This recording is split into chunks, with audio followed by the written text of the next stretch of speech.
A gente vai continuar os assuntos da nossa disciplina. Dessa vez vamos falar sobre bases genéticas do melhoramento vegetal. Vamos começar a falar um pouco sobre macrosporogênese, porque é interessante a gente entender como é que funciona a formação da célula vegetal feminina, a célula reprodutiva feminina e a célula reprodutiva masculina. Para que a gente entenda como é que há essa formação e depois como há a combinação e os desdobramentos genéticos dessa combinação, é interessante entender que os indivíduos que nós vamos tratar aqui são plantas angiospermas, tá ok? Então, nós vamos tratar de outro tipo de indivíduo que tenha outro tipo de formação celular, outro tipo de formação de suas estruturas reprodutivas, ok? Então, uma planta, uma angiosperma, como todas as plantas que nós trabalhamos aí, né? Milho, soja, feijão, são as plantas de interesse na nossa área agronômica. A formação da célula reprodutiva feminina acontece dessa forma. Primeiramente, uma célula se divide, ok? Em duas, através do processo de meiose, como vocês lembram, né? O processo de meiose, ele divide ao meio a carga genética da célula, nesse caso aqui representando dois cromossomos, né? Cada cromossomo de uma cor diferente, cromossomo azul, cromossomo vermelho, e cada cromossomo é formado por um par de cromátides. Então, nessa representação onde nós temos dois cromossomos, cada um de uma cor, somente uma cromátide passa adiante, devido à meiose. Pronto. Dito isto, uma célula continua o seu trajeto de divisão e a outra célula é considerada célula abortiva, ou seja, ela não vai ter outra função a não ser se desintegrar. A célula que continua o processo de divisão, ela sofre mais uma, agora não meiose, mas sim mitose, ela sofre uma mitose. Essa carga genética é passada integralmente para outra célula, e essa célula, por sua vez, continua agora seu processo de diferenciação. E o que seria esse processo de diferenciação? Essas cromátides, elas se juntam em um núcleo, e esse núcleo se subdivide em oito subnúcleos, ok? Como nós podemos ver aqui, formado já o saco embrionário, tem as três antípodas, que são três núcleos que serão depois extintos, né? Pelo próprio saco embrionário, eles não terão nenhuma função, basicamente. Duas sinérgides, e elas terão a função de guiar o tubo polínico e também guiar a entrada do grão de pólen. Uma célula chamada oosfera, é nessa célula que irá gerar o novo indivíduo, é nessa célula que haverá a fertilização do grão de pólen, e duas células aqui no meio, chamadas núcleos polares. Com essas duas células, haverá uma outra célula aqui, proveniente do pólen, né? Por isso que se chama dupla fecundação, porque o pólen traz consigo dois núcleos reprodutivos, um se funde com a oosfera, né, gerando o embrião, e outro núcleo reprodutivo oriundo do pólen se junta com esses dois núcleos polares, criando assim, gerando assim, o endosperma. Então, num fruto de uma angiosperma, onde tem um embrião e tem o material de reserva para que esse embrião consuma, como nós podemos dizer, né, o endosperma, aquela parte carnosa do fruto, e essa parte carnosa é a soma de um núcleo reprodutivo do pólen com dois núcleos polares, ok? E o embrião, função, na verdade, a junção da oosfera com um núcleo reprodutivo, ou também generativo, como alguns livros trazem, um núcleo generativo do grão de pólen, ok? A microsporogênese acontece de forma parecida, mas não cria, né, saco embrionário. O que se tem é uma célula normal, e essa célula se divide em duas, através de uma meiose. Cada célula agora não é não tem aqui, não são abortivas, né? Como acontece no saco embrionário. Elas continuam um processo agora também de divisão, mas através de uma mitose, uma célula se transforma em duas idênticas geneticamente. E agora, dessa uma única célula, criou-se aqui 4 células com a metade da carga genética. Essas 4 células agora sofrem diferenciação, ok? E as cromátides se juntam e se subdividem em 3 subnúcleos. Um núcleo chamado núcleo vegetativo, que é aquele núcleo que ajuda o pólen descer no tubo polínico, ok? Esse núcleo vegetativo que faz com que o pólen atravesse todo o tubo polínico e alcance a osfera. Ele serve, vamos dizer assim, como um combustível para o grão de pólen. E 2 núcleos chamados generativos ou núcleos reprodutivos. E esses 2 núcleos reprodutivos vão fazer o quê? Voltando. Um fecundará a osfera, gerando o embrião, e o outro, né, se fundirá com 2 núcleos polares, criando o endosperma.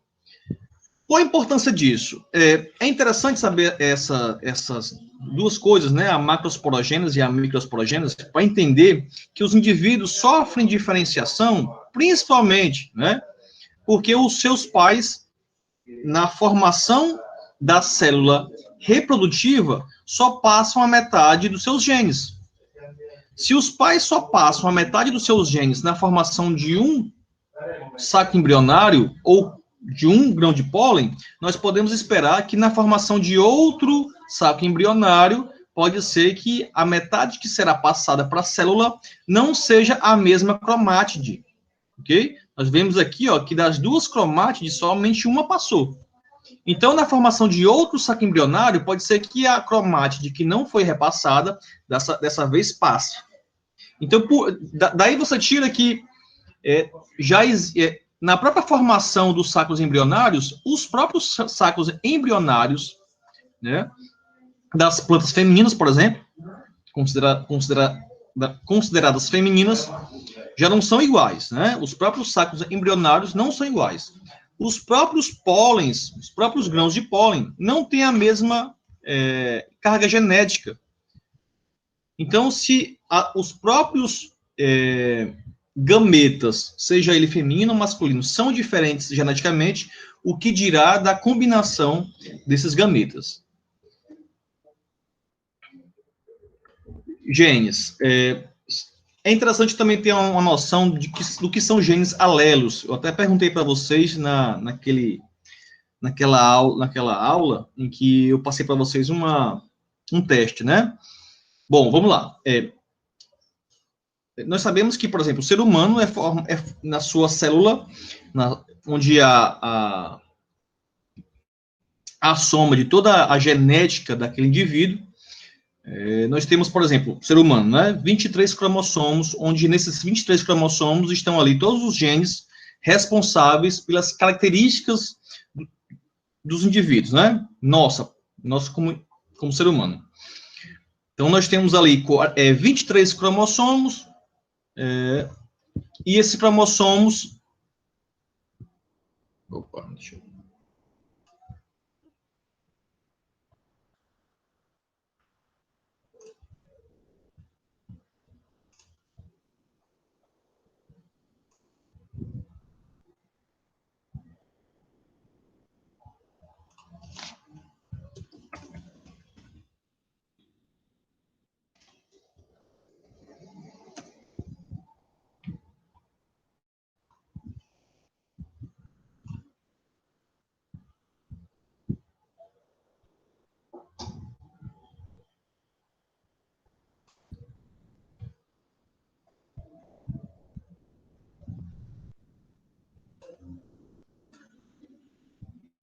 Bom, vamos falar agora um pouco sobre os genes, né?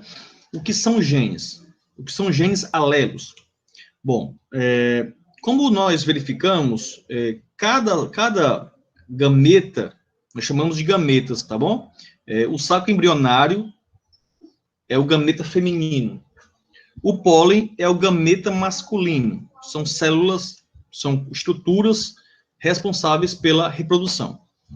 Bom, nós sabemos que, por exemplo, o ser humano, ele tem 46 cromossomos, onde 23 vieram do pai e 23 vieram da mãe.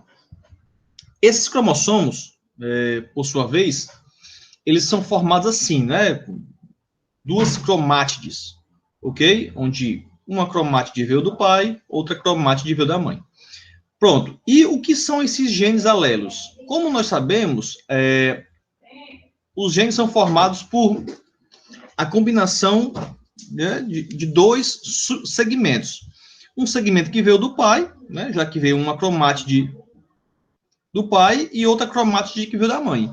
Então, por exemplo, para a expressão da cor dos olhos, nós temos aqui um pedaço de gene que veio da mãe e um pedaço de gene que veio do pai. E aí nós chamamos de genes alelos. A combinação desses genes alelos é que faz com que haja a expressão genética do indivíduo. Então, são esses genes alelos que nós chamamos, por exemplo, do azão e do azinho, né? Algo proposto por Mendel. Deixa eu passar agora aqui. O que é genótipo? Genótipo é a composição genética de um indivíduo.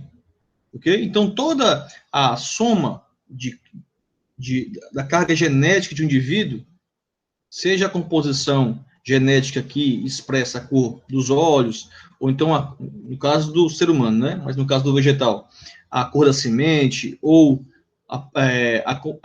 os genes que são responsáveis pela cor da pétala, ou da sépala, ou da textura do grão. A soma de todas essas características genéticas é o que nós chamamos de genótipo. E o que seria o fenótipo? O fenótipo é algo visível, é aquilo que a gente observa, é a expressão do genótipo no ambiente. Então, quando um genótipo ele está sob influência do ambiente qualquer, seja um ambiente favorável ou desfavorável, ele vai expressar o seu fenótipo. Então, por exemplo, existe a máxima produção para um genótipo em um determinado ambiente. É interessante saber isso porque, por exemplo, algumas características, como a altura, que são chamadas de características genéticas quantitativas, essas características quantitativas, como altura, peso da semente, tamanho da espiga, tudo isso, essas características genéticas, elas são influenciadas diretamente pelo ambiente. Então, é interessante entender que o fenótipo nada mais é do que a combinação entre a genética da planta e o ambiente em que ela está exposta. Aqui, por exemplo, nesse caso, né, nós temos aqui uma tabela em que se avaliou a produtividade de vagens, o rendimento e peso de 100 grãos de 20 genótipos, ou seja, se são 20 genótipos, são 20 indivíduos diferentes, avaliados em 10 ambientes, em São Paulo. E aqui, como vocês já sabem, né, já sabem avaliar um quadro estatístico, né, onde se tem aqui a fonte de variação, quadrado médio, e aqui a produtividade e peso de 100 grãos. Se nós, por exemplo, observarmos aqui essas estrelinhas, você sabe, né? Uma estrelinha corresponde a 5% de significância e 2 estrelinhas significa 1% de significância, ou seja, 99% de probabilidade de haver realmente a interação. Então, por exemplo, avaliando aqui somente os genótipos, há realmente diferença nesses indivíduos em relação à produtividade? A pesquisa avaliou que sim. Peso de 100 grãos também avaliou que sim, a nível de 1%, 99% de certeza de haver diferença entre os genótipos. Ambiente, há diferença dos ambientes? Houve a diferença dos ambientes, tanto na produtividade como no peso de 100 grãos. E a interação? Será que a interação dos genótipos em relação aos ambientes? Houve também aqui, ó, a interação entre genótipos e ambientes. Ou seja, um indivíduo, que se desenvolve em 10 ambientes, ele vai ter 10 expressões. Okay? Ele vai ter produtividades diferentes se ele for colocado em 10 ambientes distintos. Se você pegar o mesmo ambiente e colocar 20 indivíduos diferentes, esses 20 indivíduos também se comportarão de forma diferente. Então, nós temos que ter a ideia de que há diferença de indivíduos geneticamente, e por isso que eles apresentam produtividade diferente, e também a diferença de ambientes para os mesmos indivíduos. Indivíduos iguais, mas que estão em ambientes diferentes, também expressam o seu fenótipo de forma diferente. Falar um pouquinho sobre o trabalho de Mendel. Mendel foi considerado, na verdade, o pai da genética. Ele foi um grande pesquisador, curioso, né? Pois passava o dia verificando a diferença de flores de ervilha, a diferença na textura da semente de ervilha. Ele verificava que algumas plantas tinham a cor da pétala azul, outras tinham a cor da pétala branca, que plantas que ele conseguiu cruzar tinham filhos com cores diferentes. Isso fez com que brotasse, né, essa ideia do que seria genes dominantes e genes recessivos. Foi ele que postulou essa teoria sobre genética dominante, genes dominantes e genes recessivos, e que esses genes dominantes teriam aí prioridade na expressão fenotípica do indivíduo. Então, ele foi, né, um monge, botânico e também meteorologista austríaco. O que foi que ele fez, né, para descobrir esse negócio, né, de genes dominantes e genes recessivos? Bom, ele teve um trabalhozinho um pouco até grande, né? Porque a primeira coisa que nós temos que entender é que para se avaliar uma ervilha no que se respeita à sua reprodução, ou então avaliar uma planta de soja ou feijão, nós temos que ter claro uma coisa, que essas espécies, passam por um processo chamado cleistogamia, que é o seguinte: antes da flor abrir, as estruturas reprodutivas, que ela contém as duas, ela tem estrutura reprodutiva masculina e feminina na mesma flor, essas estruturas, elas cruzam antes mesmo da flor abrir. Então, daí você tira o trabalho que teve, né, esse pesquisador, para que conseguisse cruzar duas espécies sem antes que elas mesmas fizessem isso, antes da auto-reprodução delas.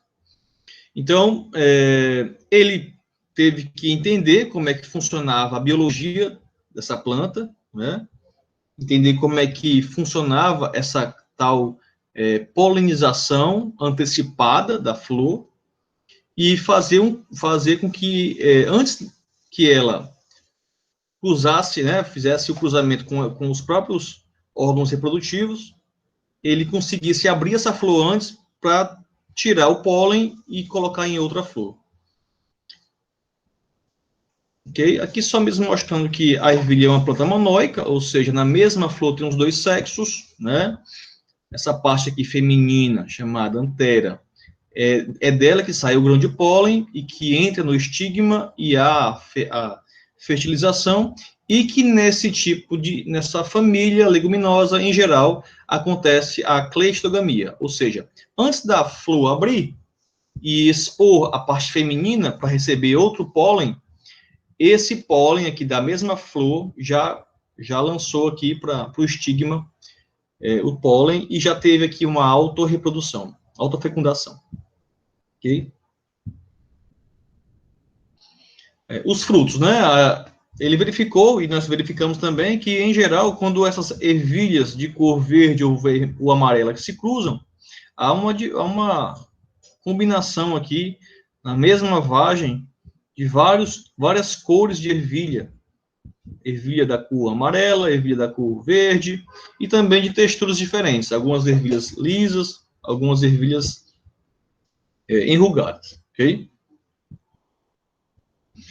E aí, o que foi que ele fez? Né? Primeiramente, ele teve que estudar um pouco, ele teve que descobrir que há essa tal cleistogamia. Então, ele tinha que fazer isso antes da planta, né, no seu interior, fazer uma autofecundação.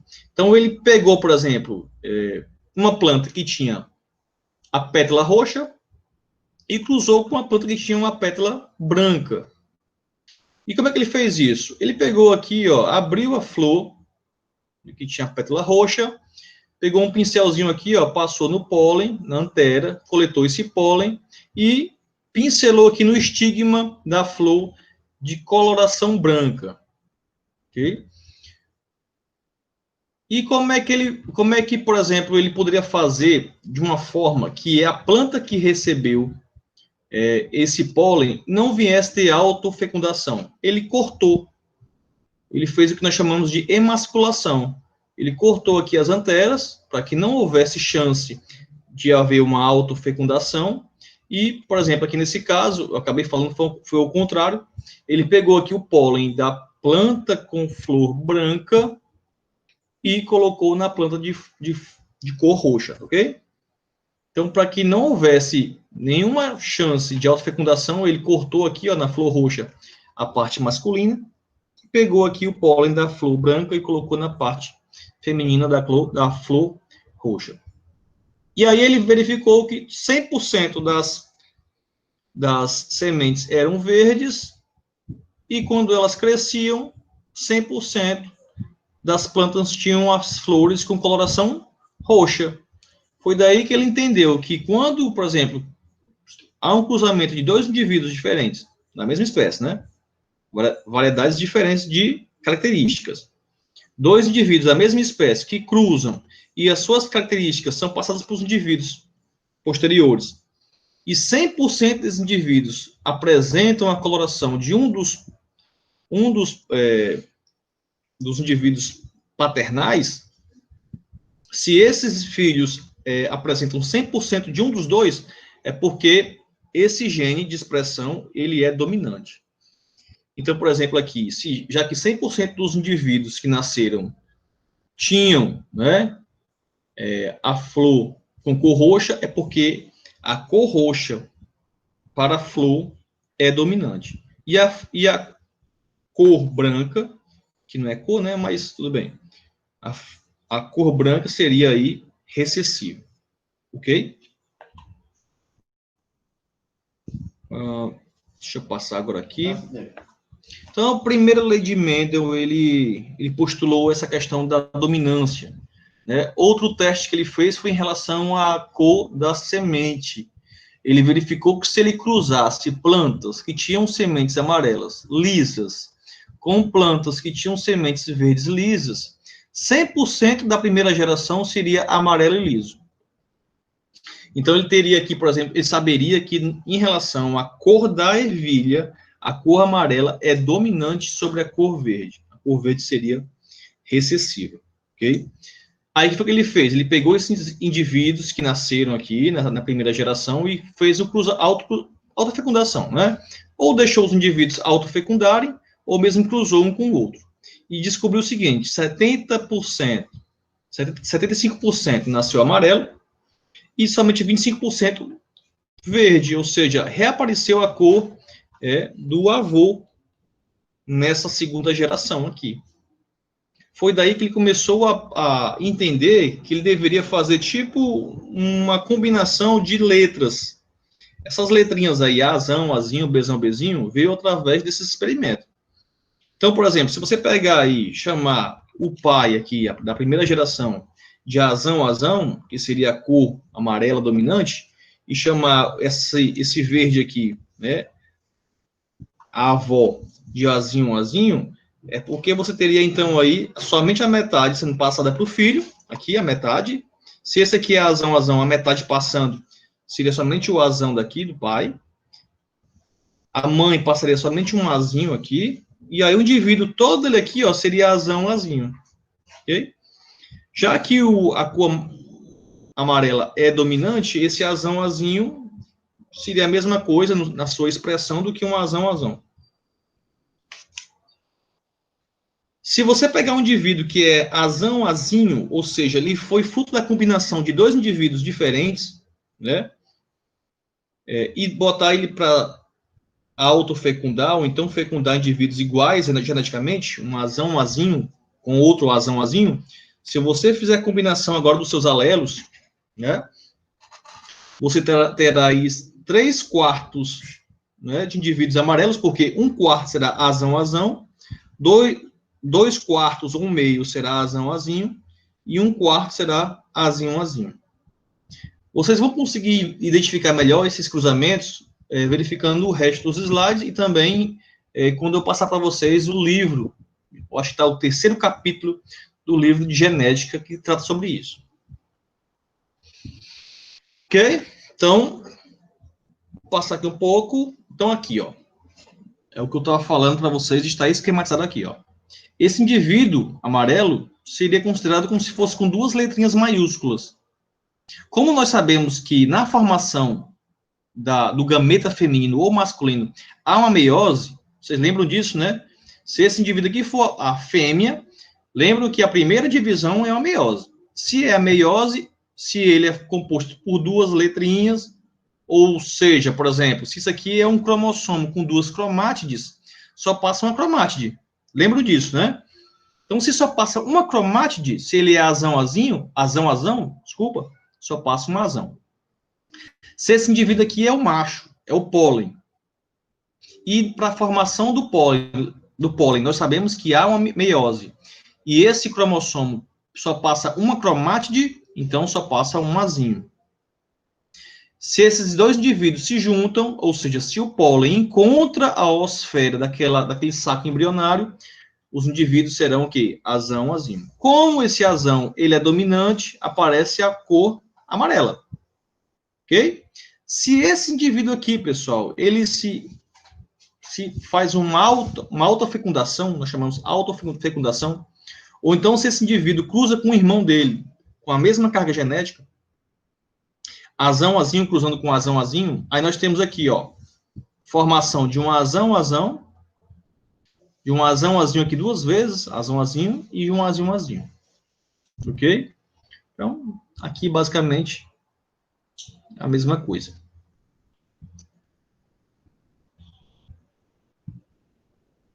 Então vamos lá. Mendel deduziu a partir dos resultados e com muita imaginação que 1. Características hereditárias são determinadas por pares de fatores, herdados dos pais e das mães na mesma proporção. Lembra que nós falamos, né? Devido à meiose, cada indivíduo recebe a metade do pai e a metade da mãe. Tais fatores se separam na formação dos gametas. Lembram disso, né? Macrosporogênese e microsporogênese. Cada gameta tem, portanto, apenas um fator hereditário de cada característica. Como na formação do gameta só tem a metade, então só recebe um fator hereditário, em vez de 2. Indivíduos de linhagens puras possuem todos os gametas iguais. É verdade, aqui, ó. Ao passo que híbridos, aqui um híbrido, pessoal, ó, azão, azinho. Ao passo que híbridos produzirão 2 tipos distintos também na mesma proporção. 2 tipos distintos, o quê? Ó, amarelo e verde. Desculpa, pessoal, na verdade o que ele está falando aqui é o seguinte, na mesma proporção em relação aos gametas, né? Um azão, azinho. Um alelo é dominante sobre o outro na determinação do fenótipo. Nós já falamos essa questão da dominância, não é? Então, a primeira lei de Mendel postulada, que é a lei da segregação, diz o quê? Fazendo aqui um resumo dessas deduções. Primeira lei de Mendel. Cada característica hereditária é determinada por um par de fatores que hoje chamamos de genes ou alelos. Ó, aqui, ó, genes ou alelos. Estes, na formação dos gametas, aqui, ó, são separados, e desta forma, pai e mãe transmitem apenas um para seu descendente. Ó, lembra disso aqui, ó? Um veio daqui, o azão, e o outro veio daqui da mãe. Ou vice-versa. Se aplica apenas a um gene, por exemplo, o gene aqui da cor da semente, tá bom, pessoal? Cada gene tem isso aí. Por exemplo, cor da sépala, ou cor da pétala serão aí outros genes. Cada gene é responsável por uma característica. Então, por exemplo, professor, é o mesmo gene que é responsável pela textura do grão liso ou um grão enrugado? Não, isso aí já é outro gene que é responsável por essa característica. Usando os mesmos princípios, podemos explicar outras relações entre alelos e fenótipo, além da dominância, como alelos múltiplos, mais de 2, e codominância. Observação: nem todos os fenótipos são determinados exclusivamente pelo genótipo, como é o caso das cores da ervilha. Ok? Alguns fenótipos, pessoal, também são determinados pelo ambiente. Então, o que diz a primeira lei de Mendel? A primeira lei diz que temos 2 alelos para cada característica, um recebido da mãe, outro do pai, e que só passamos um deles para cada um de nossos filhos. Ou seja, eles se separam na produção dos gametas. Mendel descobriu isso apenas cruzando ervilhas e contando o número de filhos em cada cruzamento. Aqui é um esquema avaliado por Mendel, onde a dominância, né, verifica que ou é amarelo ou é verde. Se na primeira geração todos são amarelos, é porque a cor amarela é dominante. Se nessa primeira geração aqui todos os filhos viessem verde, ele constatava que para essa característica da cor aqui, da semente, o verde seria dominante, mas não foi o caso. Mendel também descobriu que algumas características não possuem a dominância, mas sim uma codominância. O que seria isso? Por exemplo, um indivíduo que teria uma característica, por exemplo, cor da sépala azul, e outro indivíduo que teria cor da sépala vermelha, quando esses 2 indivíduos se juntam, aparece um indivíduo com cor de sépala roxo. Então, seria meio que a combinação do azul com o vermelho. Então, nesses casos, onde um indivíduo proveniente de um indivíduo totalmente diferente do outro, esse indivíduo não teria dominância, não teria essa característica dominante. Ele seria aí uma codominância, a junção dos 2 alelos que apresentaria uma terceira opção visual, ok? Nesse caso aqui, a proporção fenotípica de um gene onde um alelo é dominante, a proporção fenotípica seria 3:1, né? 3 indivíduos, através de uma autofecundação aqui, apareceriam 3 indivíduos amarelos e um verde, e no caso da proporção genotípica, seria 1:2:1, ou seja, um indivíduo apareceria azão, 2 indivíduos azinho, e um indivíduo azinho. Pronto, agora vamos falar sobre a segunda lei de Mendel. A segunda lei de Mendel nada mais é do que uma experimentação mais avançada.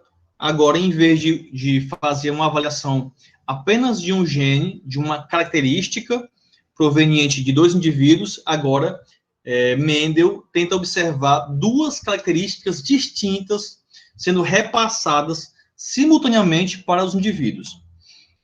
Observaremos agora 2 características ao mesmo tempo, né? Por exemplo, como cor e textura da semente da ervilha.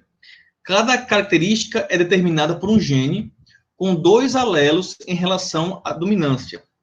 Portanto, temos 2 genes, 4 alelos e 4 fenótipos. Para vocês puderem aí visualizar, vamos entender dessa forma. Um gene, ele é formado por 2 alelos. Ou seja, um exemplo, azinho. Ok, pessoal? Se eu colocar aqui 2 genes, e aí eu vou ter que mudar a letra do outro gene para B, por exemplo, nós teríamos aí 4 alelos. Ou seja, no primeiro gene, azinho, ou azão, ou azinho, você vai escolher aí somente 2 alelos, né? E no segundo gene, o B, ou bezão, ou bezinho, ou bezinho. Então, por exemplo, se eu quiser avaliar cor da semente e textura da semente, eu vou ter que colocar para a cor a letra A e para a textura a letra B. Então, aqui, por exemplo, na segunda lei de Mendel, ele pegou uma planta que tinha a ervilha lisa e amarela. Lembra que nós sabemos, né, que se uma planta tiver a cor amarela é porque ela tem um gene dominante A. maiúsculo. Aí ela pode ser azão, azinho ou azão, azão. Ok? Nesse caso aqui, ele pegou uma semente de uma linhagem pura. Imaginem assim, uma linhagem pura são todos os genes homozigóticos. Pode ser ele recessivo ou dominante. Então, nesse caso aqui, ele pegou uma planta azão, azão, amarela, e pegou essa semente lisa, que ele chamou de bezão, bezão. Por enquanto ele chamou, porque ele não sabia se isso aí seria dominante, ok? Ele só poderia saber se essa textura lisa seria dominante quando ele verificasse os filhos. Pegou outra planta que tinha sementes verdes, ele chamou de azinho, azinho, e que fosse rugosa. Se quando houvesse o cruzamento dessas duas plantas e 100% dos filhos apresentasse cor amarela e o aspecto fosse rugoso, ele saberia que o rugoso seria o dominante sobre o liso. Tá bom, pessoal? Só que não foi isso que ele descobriu. Quando ele pegou aqui plantas com sementes amarelas e lisas e cruzou com plantas que tinham suas sementes verdes e rugosas, ele obteve 100% dos indivíduos com semente lisa e amarela. Então, foi assim que ele descobriu que o gene, né, para a característica rugosa da semente seria recessivo e o liso seria dominante. E aí, só aqui, pessoal, dá para entender que na formação dos gametas, por exemplo, se esse indivíduo for querer cruzar com outro, na verdade, a palavra é até fertilizar outro, né? Ou fecundar outro. Se ele for formar o pólen ou o saco embrionário, ele só vai passar metade da sua carga genética. Então, aqui ele passa ou o azão ou o azinho. Se ele passar o azão para cá, pessoal, esse vem acompanhado ou do bezão ou do bezinho. Então, por exemplo, aqui, formou um, aí veio só o azão e veio só o bezinho. Aqui formou outro, ó. Veio o azão e veio o bezão. Aqui veio outro, azinho, bezinho. E aqui formou um outro, azinho, bezão. Então, dá para ver aqui, ó, que os próprios gametas já são diferentes entre si. Imagine aí a combinação que pode ter com outros gametas, né? Pólen com saco embrionário, de forma diferente, e quantos indivíduos diferentes podem ser formados quando você aumenta aí o número de genes nos cruzamentos. Então, a segunda lei de Mendel é a lei da segregação independente, que diz o seguinte: os alelos de um gene se separam independentemente dos alelos do outro gene na formação dos gametas. Ou seja, o A, esse gene aqui, ó, representado por azão, nada tem a ver com esse gene Bzão aqui, certo? Eles são independentes. Então, nas palavras do próprio Mendel, a segunda lei dele diz o seguinte: em um cruzamento em que estejam envolvidos dois ou mais caracteres, os fatores que determinam cada um se separam, se segregam, lembram disso, né, na formação da macro e microsporogêneos, de forma independente, se separam de forma independente durante a formação dos gametas, se recombinam ao acaso e formam todas as combinações possíveis. Então, só um resumo das duas leis que ele postulou. Primeira lei de Mendel: cada característica hereditária é determinada por um par de fatores, que hoje nós chamamos de genes ou alelos. Estes, na formação dos gametas, são separados e, desta forma, pai e mãe transmitem apenas um par de seu descendente. Pai e mãe só transmitem a metade de sua carga genética. Segunda lei de Mendel: os alelos de um gene se separam independentemente dos alelos do outro gene na formação dos gametas, ou seja, nada tem a ver os genes que são responsáveis pela cor da semente em relação àqueles que são responsáveis pela cor da pétala da planta, nada tem a ver. Eles se juntam e se separam de forma independente.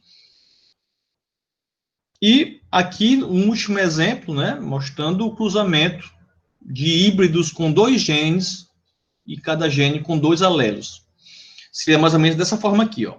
Se eu pegar um híbrido que tem aqui azão, azinho, que seria aí uma forma dominante para a cor da semente amarela, e seria bezão, bezinho, que seria a forma dominante do gene em relação à a característica lisa da semente, né? Então, o Azão, Azinho em relação à cor.